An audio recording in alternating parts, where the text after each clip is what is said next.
go there. Go. There we go. All right. Three, two, and one. No. You know what? You know what? I'm not gonna open this one. I don't no, I don't because I don't. I know what this means. I know this is the one with the slideshow. So you know what? We're just not gonna do it because then Mayor Shane can never leave. Yeah. Hi, Mike. How you doing today? Well, that's it. This is the one with the slideshow, Mayor Yeah, Shane. this is the highlight reel show. Yeah, I mean, are you gonna get emotional? You gonna tear up? Am I gonna tear up? Who knows? We could both. Right. We'll have to wait to see what happens at the end. Exactly, exactly. Well, Mayor Shane, welcome. I mean, you're ending on a high note, though. As we're recording this, we hop on the Zoom interview, and what is it? I say Mayor Shane's last act as mayor of the city of Wisconsin Rapids is the Bill Rood facility is being sold. Yeah, how ironic. It idled at the beginning of 4 years ago, and now the sale has been announced. Yeah, it has been. So give us an idea of what this means for the city. Again, we emphasize this is not city property. This isn't something that the city owned. The Bill Rood was paying the taxes on it and just not using it. But now they will be divesting themselves of this facility. So what does this mean for residents? So, for me, and I hope for the community, because like you said, Billy Roots had no interest in operating as a paper machine facility. And so at least by divesting it, selling it off to the redevelopment group, is that hopefully we can now move forward and find uses for the property. And, you know, could the future hold possibly that it's broken? Well, it's obviously it's broken up into different parcels, but our different ownerships on those parcels could be in the future and different uses of parts of that. And but Billy Roots did maintain uh, the converting plant, and they have approximately 130 employees there. Been running nonstop since, and it will continue to run as long as they need property to convert paper. Um, so, well, I have to just keep watching now to see what's going to happen. Yeah, so this means that there will be progress at the site. Certain elements might get sold off at auction or things like that for parts. Mhm. But ultimately, do you see a time then where we have, say, a mixed use development, a strip mall, some sort of housing on that site in Wisconsin Rapids? That would be my hopes. Or is That it would be going to my be, hopes. manufacturing still? Will somebody else come in there and want to build on and expand that plant? Yeah, and so the downtown or the base mill, what we call towards the river, is operated by a company called Sunoco, and they've been there for quite a while. And our hopes is that maybe they'll end up owning instead of leasing, and then the next parcel. There's a section of that by the river, a large section is converting, which obviously is staying. But we have the number 16 machine, we have wood yards, we have a pulp operation, and yeah, it'll time will tell. But I think at least now that this company owns it, and this is what they do: they purchase mills and they convert them. And so the hope is that this will be successful here, and we will have some operating businesses there that are providing and making jobs and those kind of things. Yeah, and of course, then the city's role in this would be to be determined, right? It could come to a point where a new developer has come in to take over. They want tax increment or some sort of deal like that. I mean, that all I'm guessing is to be determined by whoever the next mayor is 2 to 4 to 6 years from now, right? Yep. And then so we also have had conversations, and Kyle Kearns, our community development director, he and I have been in conversation that they're going to rope in the state, Wisconsin Economic Development Corp, and making sure they're a part of these conversations should incentives need to be developed, and or some grants and things like that. So yeah, we will be hopefully working closely And also, this isn't the first time we've met this company previously. We've had conversations with them. So there's already phone numbers have been exchanged and contacts have been made prior to today. And so we're going to continue on developing that relationship. Absolutely. So is this then I mean, how proud of a moment then is this for you? Because as you said, this has overshadowed your entire 4-year tenure. In fact, I think it was really the first thing that you had to deal with outside of the COVID-19 pandemic when you took over back in 2020. It was, I believe, July of 2020. So it wasn't even 3 months on the job, 4 months. Correct. You know, I it's kind of surreal. I grew up here. It's always been a paper mill. But I've talked to people. It didn't start out as a paper mill. It started out as a lumber yard, made into a paper mill, and now it's time for another use. And it's just cyclical.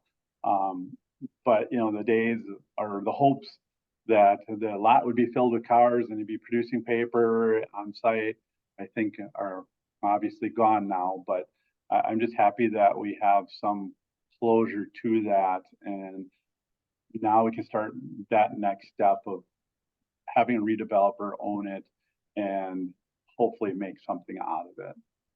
Absolutely. Speaking of, I guess, legacy things for you, again, this is the episode with the slideshow. This is it. Mayor Shane is done after this. The next mayor may or may not have more background items on his Zoom. We'll find out in a couple of months. He Uh, might move in a little bit more. Indeed. Uh, Give us an idea of what was decided at City Council earlier this month. This is actually an item that impacted you at one point in your career with the city of Wisconsin Rapids regarding residency for Oh, employees. Tell us yeah. about this. So originally, when I was hired as a police officer in 1997, we had a residency requirement that all city employees had to live within the city. And throughout the years after that, we've managed to kind of modify it. It went to the school district. It went to a certain radius, and then it went to another radius here a handful of years ago. Um, and so it's been continuously evolving. And so at our last council meeting, council decided on a vote of 5-3 to eliminate the residency requirement.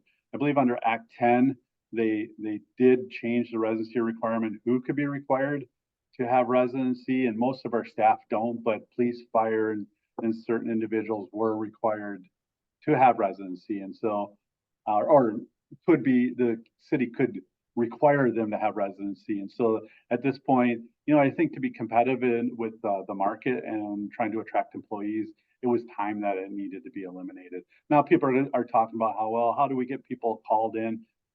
You can live in town and still turn down call-ins. So yeah, I think it's really about being as marketable as we are, because every community is fighting over the same people, and especially in police and fire.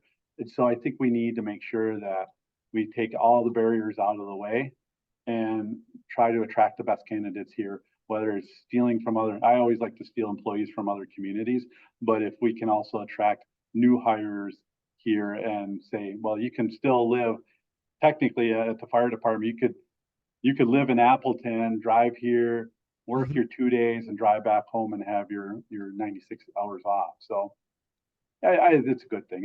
It's time. Yeah, and I mean, who's to say once those people get into your community and see what there is to Mm-hmm. offer that they won't want to move their families from, as you mentioned, Appleton, I would say maybe Wisconsin Dells or any other place to Wisconsin Rapids and, settle down if they are Right. going to be working here. Yep. Or we were talking about if your kids are in school and you're waiting for them to finish, and there's all kinds of right or reasons, but we want people to live in the community because they choose to live here and they want to be a part of this community, and that's the way I feel. And if somebody doesn't want to live here, but they still are a great employee, we still win in the deal. Absolutely. So this is something that, again, it had impacted you at one point. You said it's always been in the back of your mind, and now they're at your last city council meeting. you were able to get something across the finish line. Yeah, I thought it was going to be a tie, and and but I didn't get to break the tie. And the original request came through our fire department because of trying to attract people, because it's hard to get Mm. police and fire personnel, and then like I said, we're all fighting over the same people, trying to attract, we're trying to recruit the best candidate out of that small pool. So we're just trying to eliminate as many hurdles as possible. Absolutely. So then, as you look back there now on 4 years, do you anything at all that sticks out in the last 4 years? I know you've said your goals were always getting stuff done behind the scenes. I know you said you've changed a lot of things behind the scenes, but obviously you've been able to get a lot of things done in front of the scenes as well that people can see in their everyday lives in Wisconsin Rapids. What is it that sticks out in your mind the most as your biggest accomplishment, biggest win of the last 4 years? Yeah, like you said though, I think people internally and close realize what we did internally within the city, because I really believe city employees are the face of the city, and they are the ones that people are determining the quality of our city is by their actions. And I think we've got great staff here, and that was important to set into place. But I got to go. I got to go at the dog park. That seems to be, most of the time you only hear negative things and you get people that complain all the time. But I've had more people just stop by, more comments about how much they like the dog park. And it's been very successful here, and we're looking forward to seeing even more things happen there. It's become a great community asset, and I'm glad that we were able to get that done. My staff and I, and Park and Rec and Finance and Council, and no tax levy dollars came out to build that. It was all funded through visitors in our community, which I think was huge. But it's a small thing, but I really enjoyed it, and I'm looking forward to seeing what it becomes in the future, and the new amenities that will show up there. Yeah, because I think as we talked about a couple of times, even at the opening, when we had a chance to meet there Yeah, at the opening back in, I believe it was October now, correct. right around the time that you announced that you wouldn't be running for reelection. Uh, what you see out there now is not going to be the room to Zoom dog park that you see 4 years from now, 5 years from Correct. now, even 10 years from now. It's going to be a piece, an asset that can constantly evolve and be a community asset for decades to come. Yeah, and the beauty of it is that there are groups and there's interested people there. So I still think that we can avoid using tax dollars, because there's people that want to do fundraisers and kind of put that time in to bring different amenities to it, whether it be a pavilion, dog agility equipment. But it's a very large park, and there's a lot of room there, as you saw. And yeah, I'm just looking forward to see what that becomes. Probably the other thing, and it's probably not really, it's not a shiny thing, but and it's a controversial yet, and we'll have to wait and see. But it's a transportation utility. Yeah, we don't. It's expensive. I had to pay a section part of my street back in probably 2000 or so, and at that time it was $7,000, $8,000. And I've seen bills as high as people having up to a couple of years ago as 15,000. Hmm. And so that put on residents, put on our seniors, fixed income during hardship, when especially through COVID and when people were laid off. And so we eliminated that and created this transportation utility. And I think it more fairly disperses those costs to all the people that enjoy using the streets instead of the people that just live on the streets. And good, bad, or indifferent, I think it's more fair.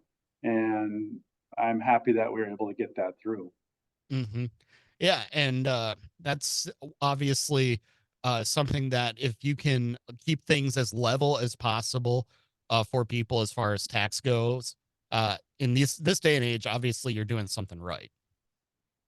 Yeah, I agree. And I think it's just fair. And I'm okay with fair. Hmm.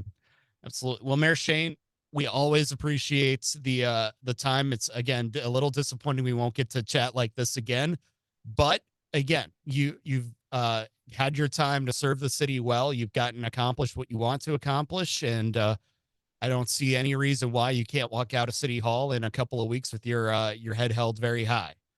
Well, I appreciate it, and I've always enjoyed our conversations. And we'll do this in 5 years of where are they now, and kind of go from there.